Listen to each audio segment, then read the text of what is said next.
ये श्रृंखला सर्व आत्माओं के पिता परमात्मा शिव के द्वारा उच्चारित महावाक्यों के संकलन पर आधारित है। ओम शांति।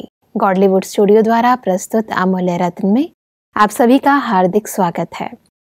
विश्व परिवर्तक परमात्मा पुरुषोत्तम संगम युग पर हम सभी को ऐसा सर्वोच्च ज्ञान देते हैं जिससे सभी का जीवन लौकिक से अलौकिक में परिवर्तित हो जाता है।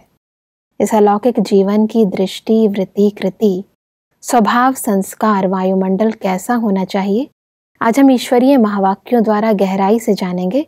और इन महावाक्यों के स्पष्टीकरण के लिए हमारे मध्य हैं प्रजापिता ब्रह्मा कुमारीज ईश्वरीय विश्वविद्यालय के वरिष्ठ राजयोगी शिक्षक आदरणीय राजू भाई साहब।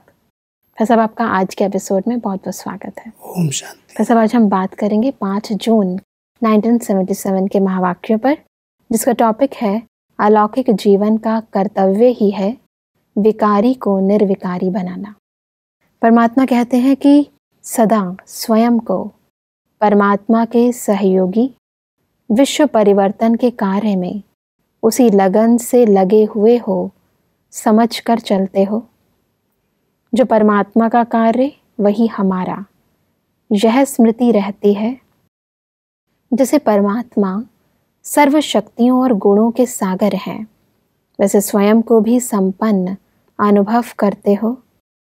स्वयं के कमज़ोर संकल्प और संस्कारों को परिवर्तन करने की शक्ति में समर्थी आई है, क्योंकि जब तक स्वयं परिवर्तन करने की शक्ति में समर्थ नहीं होंगे तो विश्व को भी परिवर्तन नहीं कर सकेंगे। फिर सब परिवर्तन की इस गूढ़ डेफिनेशन को थोड़ा स्पष्ट करें। परमात्मा जब इस सृष्टि मंच पर आते हैं तो उनके 2 कार्य हैं। इस पति सृष्टि को, नरक को स्वर्ग बनाना, मनुष्य आत्माओं को मनुष्य से देवता बनाना। और यही कार्य वे अपने बच्चों को भी सौंपते हैं कि बच्चे, जैसे मैं मनुष्य आत्माओं को पति से पावन बना रहा हूँ, ऐसे आप बच्चे भी मनुष्य आत्माओं को ये पावन बनाने की सेवा करो। इस सृष्टि को बदलने में सहयोगी बनो। लेकिन सृष्टि परिवर्तन का मूल आधार परमात्मा ने हम सबको बताया है कि विश्व परिवर्तन के पहले स्वयं का परिवर्तन करो। स्व परिवर्तन से विश्व परिवर्तन होता है जी। तो स्वयं के जो संस्कार हैं, जो आज हम स्वयं को देह समझ बैठे हैं और देह अभिमान के कारण लौकिकता आ गई। परमात्मा कहता है इस देह के संस्कारों को, जो देह का नाम, रूप, गुण, कर्तव्य, जिसके कारण ही विकारों की उत्पत्ति हुई है। तो सबसे पहला परिवर्तन कि मैं देह नहीं हूँ, मैं एक आत्मा हूँ। जब ये परिवर्तन अपने अंदर आता है तब हम आत्माओं को पावन बनाने की सेवा कर सकते हैं, क्योंकि विकारी पतित बने ही हैं हम देह अभिमान में आने से। जब तक देह भान खत्म नहीं होगा तब तक आत्मा संपूर्ण पावन नहीं बनेगी। उस कर्तव्य में मददगार बनने के लिए हमें पहले इस दैहिक स्वभाव को, दैहिक संस्कारों को, लौकिकता को समाप्त करना होगा। जी। परमात्मा कहते हैं तो स्वयं को देखो कि अब कहाँ तक परिवर्तन हुआ है।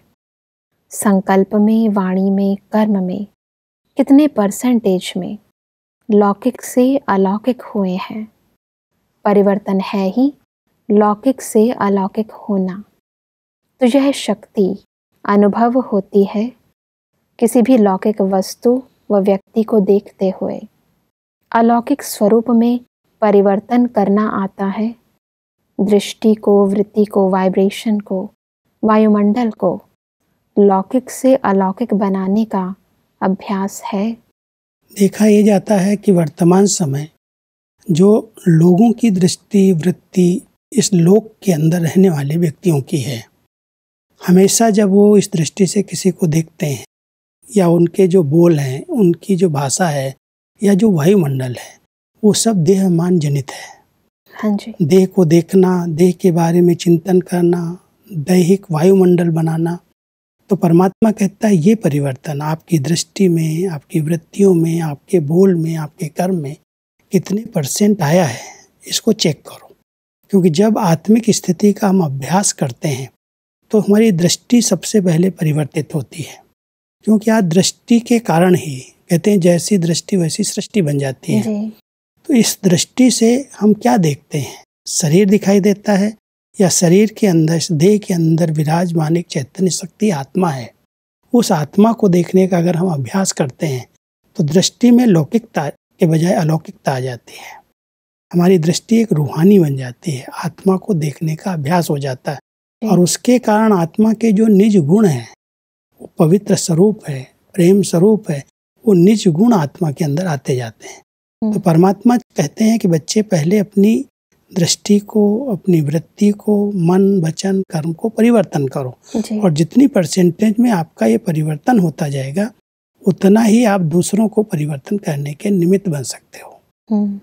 आगे बढ़ते हैं। परमात्मा कहते हैं कि जब ब्राह्मणों का जन्म ही अलौकिक है तो ऐसा अलौकिक जन्म, अलौकिक बाप, अलौकिक परिवार, वैसे ही कर्म भी अलौकिक है।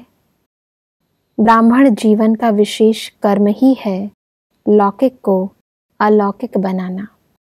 अपने जीवन के कर्म का अटेंशन रहता है सिर्फ यह लौकिक को अलौकिक बनाने का पुरुषार्थ ही सर्व समस्याओं से, सर्व कमजोरियों से मुक्त कर सकता है। जब हमारा अलौकिक जन्म हुआ, अलौकिक जन्म माना ही हमारा ये लौकिक जन्म नहीं है, विकारों से जन्म नहीं हुआ। लौकिक जन्म शरीर का जो हुआ वो तो विकारों की उत्पत्ति है, लेकिन जब ईश्वरीय ज्ञान मिला और ब्रह्मा मुख से हमें परमात्मा ने एडाप्ट किया तो हमारा ये एडाप्टेड अलौकिक जन्म है। और जब ये स्मृति रहती है कि मेरा जन्म अलौकिक है तो जन्म के अनुसार हमारे संस्कार, जन्म के अनुसार हमारे कर्म, वैसी हमारी भाषा। तो जब हम अलौकिक स्मृति में रहते हैं कि हम अलौकिक हैं, लौकिक नहीं हैं, जो हमारा लौकिक जन्म था उससे हम मर्जीवा बन गए, तो इस स्मृति के आधार से हमारे कर्म में लौकिकता समाप्त हो जाती है। हमारा देखना, सुनना, हर कर्म में अलौकिकता, न्यारापन आ जाता है। अलौकिकता का अर्थ ही है जो लोग कर रहे हैं उससे न्यारे। हम लोगों जैसी अपनी दृष्टि वृत्ति नहीं रख सकते। तो परमात्मा हम सबको स्मृति दिलाते हैं कि आपके जन्म के ये संस्कार, अलौकिक जन्म के संस्कार हैं। आत्मा की दृष्टि रखना, आत्मा समझ करके किसी से बात करना और हर एक आत्मा को उस पवित्र दृष्टि से देखना। जी।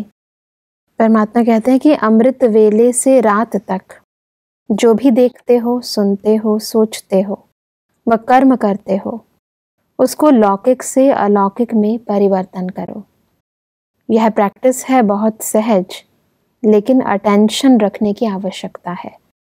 अटेंशन रखना पड़ेगा कि जो हम देख रहे हैं, सोच रहे हैं, कर रहे हैं, उसमें लौकिकता तो नहीं है।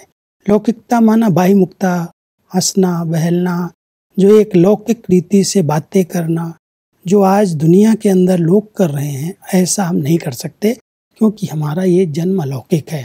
तो अटेंशन रखेंगे तो परिवर्तन कर सकते हैं, नहीं तो हम भी उनके संग में आकर के, मान लो आज हम किसी ऐसे फंक्शन के अंदर जाते हैं जहाँ पर बिल्कुल बाह्यमुखता है, हंसना, गाना, नाचना, और उसके वायुमंडल में हम जा कर के उसके प्रभाव में आ जाएं, वही हम भी करने लग जाएं, तो हम अलौकिक नहीं रहे, क्योंकि लौकिक वायुमंडल के बीच में हमने भी उस संग के रंग में आ गए। तो परमात्मा हमें कह रहे हैं, बच्चे आप अलौकिक हो, आपकी जो सोचने की विधि है, आपका जो बोलना है, आपके जो कर्म है, उसमें अलौकिकता दिखाई दे, तो आपकी अलौकिकता देख करके उनकी लौकिकता परिवर्तन हो जाए, साधारणता उनकी समाप्त हो जाए। जी। परमात्मा कहते हैं कि जैसे शरीर की क्रियाएं, खाना, पीना, चलना स्वतः ही सहज रीति करते हो, तो शरीर की क्रियाओं के साथ साथ आत्मा का मार्ग, आत्मा का भोजन, आत्मा का पुरुषार्थ अर्थात चलना, आत्मा का सैर, आत्मा रूप का देखना और आत्मा रूप का सोचना क्या है, यह साथ साथ करते चलो तो लौकिक से अलौकिक जीवन सहज अनुभव करेंगे। किसी भी लौकिक व्यवहार को निमित्त मात्र करते हुए अपने लौकिक कार्य का आकर्षण व बोझ अपनी तरफ खींचेगा नहीं। हमें ये बहुत ध्यान देने की आवश्यकता है कि हमारा जो इस शरीर के लिए खाना पीना, घूमना, सैर करना, कई चीज़ें जो शरीर से कनेक्टेड हैं वो हम सब कर रहे हैं। जैसे लौकिक एक अभ्यास हो गया है, वो सब आप करते आ रहे हो, लेकिन आत्मा का भोजन क्या है? श्रेष्ठ चिंतन करना, अच्छे अच्छे विचार करना। आत्मा की सैर क्या है? इस साकार वतन से अव्यक्त वतन, मूल वतन की सैर करना। कुछ नवीनता जो लौकिक नहीं कर सकते, वो अलौकिक रीति से आत्मा का भोजन क्या है, आत्मा की सैर क्या है, आत्मा का देखना, सुनना, उठना, बैठना। जब वो बात हमारी स्मृति में रहती है तो अलौकिकता आ जाती है। जो दैहिक भान है, जिस देह के हिसाब से हम सब कर रहे हैं, उसको हम आत्मा के हिसाब से करना सीख जाएं। तो इसके लिए अटेंशन रखना पड़ेगा। और जितना हम आत्मिक की स्थिति में स्थित रहेंगे, आत्मिक स्वरूप में रहेंगे, उतना हम अपनी दृष्टि को, अपनी वृत्ति को, अपने हर कर्म को उसी अलौकिक रूप में ढाल सकते हैं। आगे बढ़ते हैं तो परमात्मा कहते हैं कि ऐसे अनुभव करेंगे जिसे लौकिक कार्य करते हुए अलौकिक कार्य के कारण डबल कमाई का अनुभव होगा। अलौकिक स्वरूप है ही ट्रस्टी। ट्रस्टी बनकर कार्य करने से क्या होगा, कैसे होगा, ये बोझ समाप्त हो जाता है। अलौकिक स्वरूप अर्थात कमल पुष्प समान। कैसा भी तमोगुणी वातावरण होगा, वाइब्रेशंस होंगे, लेकिन सदा कमल समान लौकिक कीचड़ में रहते भी न्यारे अर्थात आकर्षण से परे और सदा बाप के प्यारे अनुभव करेंगे। शरीर निर्वाह के लिए लौकिक कार्य हमें करने पड़ते हैं। कोई नौकरी कर रहा है, कोई बिजनेस कर रहा है, कोई भी प्रकार का कर्म कर रहा है, लेकिन वो कर्म करते हुए, शरीर निर्वाह में आते हुए, लौकिक में आते हुए भी हमें ये स्मृति रहती कि ये जो कर्म कर रहा हूँ ये भगवान को अर्पित कर रहा हूँ जी। मैं ट्रस्टी हूँ, उसने मुझे कार्य दिया है। तो ये स्मृति से हमारी लौकिकता समाप्त हो जाती है। फिर हम अपने पारिवारिक जीवन में हैं, लौकिक परिवार के बीच में हैं, तो ये स्मृति रहती है कि मैं कमल फूल समान हूँ। जैसे कमल का फूल परिवार के साथ है, लेकिन उसके ऊपर कीचड़ और पानी नहीं आ रहा है, ऐसे ही विकारी वातावरण के बीच में रहते, संग के बीच में रहते भी उसका प्रभाव मुझ आत्मा पर ना आए। तो जितना हमारा आत्मिक स्थिति का अभ्यास होगा, जितना ये स्मृति रहेगी कि हम सब नए जीवन वाली ब्राह्मण आत्माएं हैं, हमारा ये अलौकिक जन्म है, द्विज जन्म है, उस स्मृति के आधार से हम अपनी लौकिकता को समाप्त कर सकते हैं। वैसे इसमें बहुत तरह के विघ्न आते हैं, क्योंकि अक्सर देखते हैं कि इंसान अपनी स्वोन्नति के लिए सभी अभ्यास करता है, परंतु क्योंकि बाकी वातावरण तो पूरा ही लौकिक है, चाहे वो घर है, चाहे वो आपका सेवा स्थान है यानी ऑफिस है, तो वहाँ के लोग जो है वो कहीं ना कहीं आपको प्रभावित ज़रूर करते हैं और आपको कहीं ना कहीं द्वंद्व अनुभव कर लगता है। ऐसा लगता है जीवन के अंदर मैं वो चाहती हूँ और वो ये चाहते हैं। नहीं, चाहना है तो अलग होंगी ही, क्योंकि लौकिक दुनिया वाले तो उसी तरह का व्यवहार करेंगे, उसी तरह की हमसे भी अपेक्षाएं रखेंगे। हमें ये स्मृति को रिवाइज करना पड़ेगा, अटेंशन रखना पड़ेगा कि हम अभी इनके जैसे नहीं हैं। ये विकारी वातावरण में रहने वाली आत्माएं तो उसी में ही सुख का अनुभव कर रही हैं, उसी में मनोरंजन का अनुभव कर रही हैं।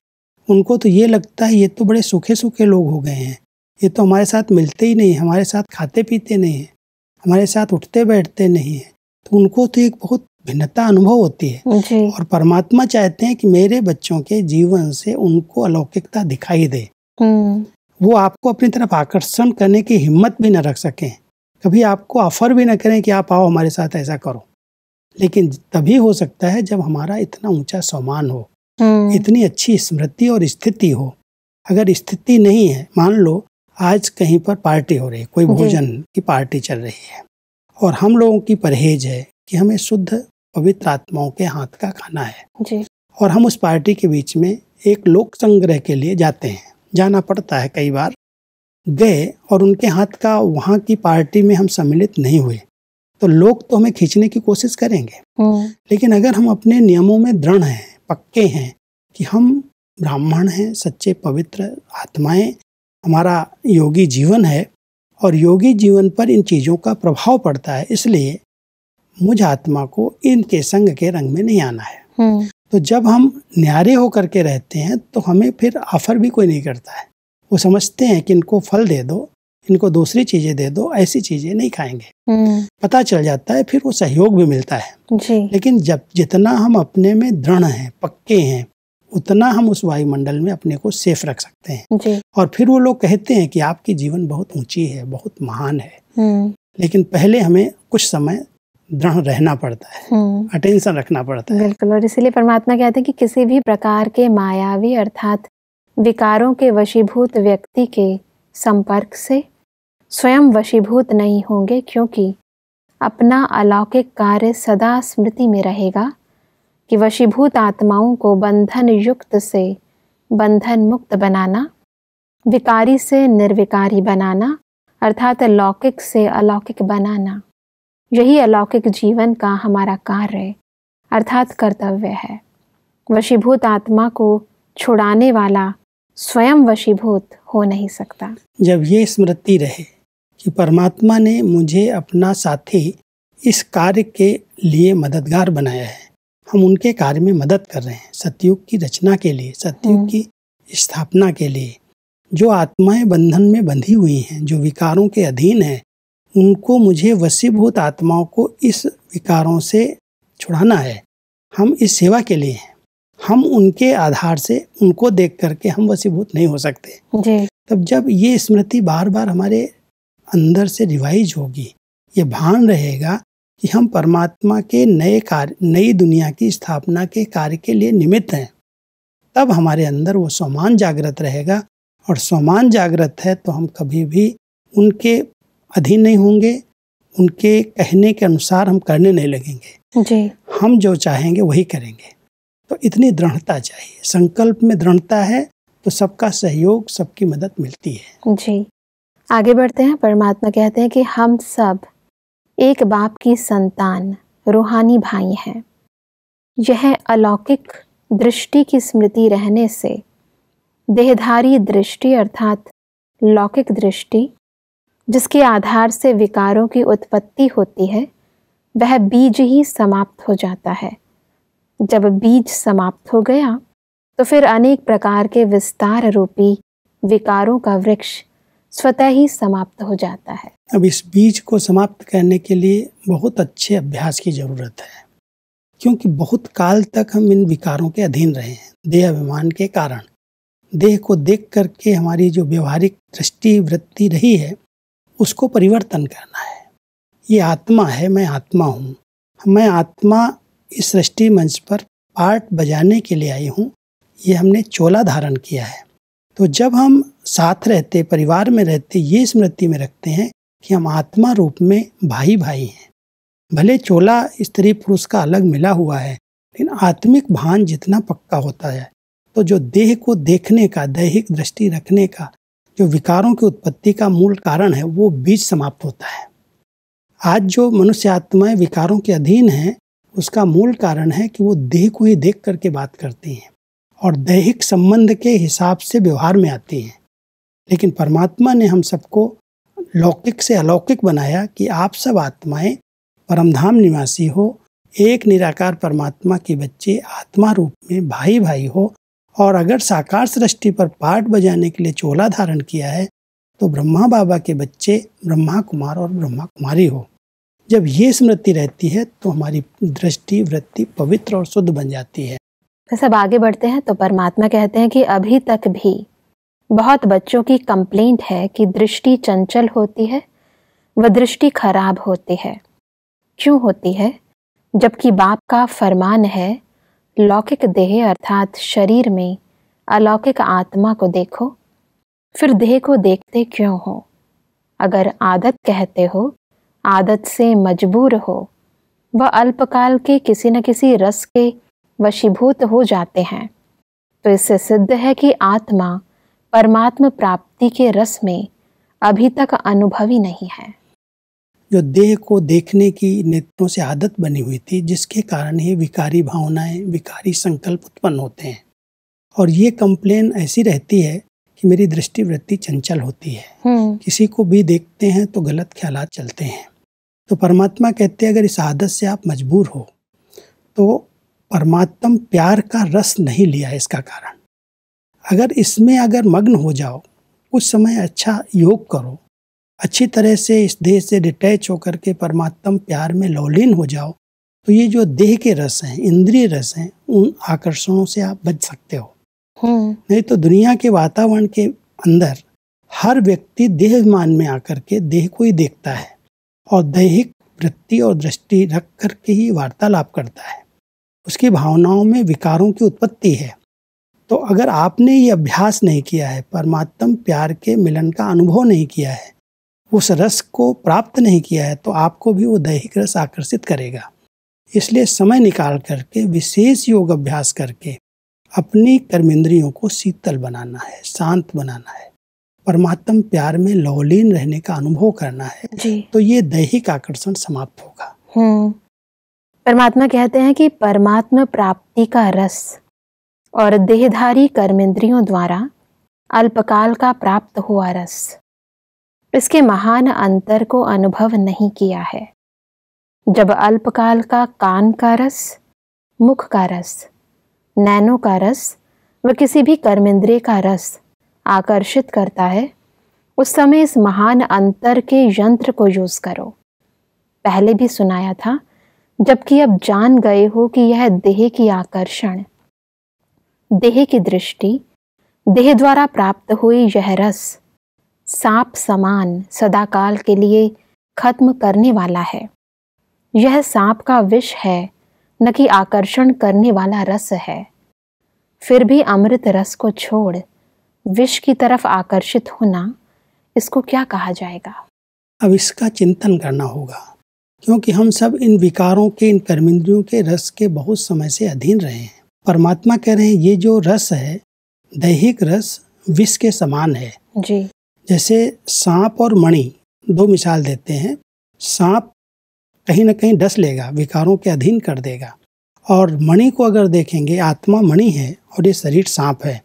जब ये स्मृति रहती है तो इस सांप का जो विष है वो आत्मा की कई हुई कितने समय की कमाई को खत्म कर देता है। इन विकारों के अधीन होने से हम आत्माएं देहमान में आकर के अपनी ईश्वरीय प्राप्तियों के रस को, अपनी उन प्राप्तियों को समाप्त करती हैं जी। जब ये स्मृति रहती है कि ये विष है और ये विष हमारी की हुई कमाई को खत्म कर देगा, तो जो परमात्मा प्यार का अमृत रस मिला है, उस अमृत रस में जो मग्न रहेगा वो इस विष से मुक्त रह सकता है। बिल्कुल भाई साहब, दोनों में जो कंट्रास्ट है कि अलौकिक प्राप्तियों का रस और लौकिक प्राप्तियों का रस, यदि हमें बहुत ही स्पष्ट है तो निश्चय ही आत्मा अपनी उन्नति की तरफ ध्यान देगी। सब आज हमने बहुत ही स्पष्टता से लौकिक और अलौकिक जीवन, इनको गहराई से समझा और कैसे अपने जीवन को, अपनी संपूर्ण दिनचर्या को, आदि से लेकर रात्रि तक की जो दिनचर्या है उसे अलौकिक कैसे बनाएं, उस विधि को भी जाना। भाई साहब, इस स्पष्टीकरण के लिए आपका बहुत बहुत धन्यवाद। दर्शकों, आज के एपिसोड में हमने समझा कि सर्व कमजोरियों व सर्व समस्याओं से मुक्त होने के लिए हमें अपने दिन की दिनचर्या को लौकिक से अलौकिक में परिवर्तित करने का अभ्यास करना है। परमात्मा ने कहा कि अलौकिक जीवन अर्थात कमल पुष्प समान जीवन, यानी दुनिया के कीचड़ में रहते हुए न्यारे और परमात्मा के प्यारे बनना। परमात्मा ने कहा कि हमें अपनी दृष्टि को अलौकिक यानी रूहानी बनाना है, तभी हम इसकी चंचलता से मुक्त हो सकेंगे। दर्शकों, आज के एपिसोड से संबंधित यदि आपके मन में कोई भी प्रश्न है तो आप हमें ईमेल कर सकते हैं। हमारा ईमेल आईडी है amulyaratna@godlywoodstudio.org। अगले एपिसोड में इन्हीं महावाक्यों को हम और आगे बढ़ाएंगे। तब तक के लिए लेते हैं इजाजत। ओम शांति। मुख्य सार: सर्व समस्याओं व कमजोरियों से मुक्त होने के लिए लौकिक को अलौकिक में परिवर्तन करो। अलौकिक दृष्टि की स्मृति रहने से देहधारी दृष्टि, जिसके आधार से विकारों की उत्पत्ति होती है, वह बीज ही समाप्त हो जाता है। वशीभूत आत्माओं को बंधन मुक्त बनाना व विकारी से निर्विकारी बनाने का अलौकिक कार्य सदा स्मृति में रहेगा। अधिक जानकारी के लिए संपर्क करें Amulya Ratan Godlywood studio, Manmohini Van, Shantivan post, Abu road 307510, district Sirohi, Rajasthan. Email ID है amulyaratn@godlywoodstudio.org। इस श्रृंखला को प्रजापिता ब्रह्मा कुमारीज ईश्वरीय विश्वविद्यालय के सेवा केंद्रों पर क्लास में नियमित रूप से चलाने के लिए गॉडलीवुड स्टूडियो से संपर्क करें।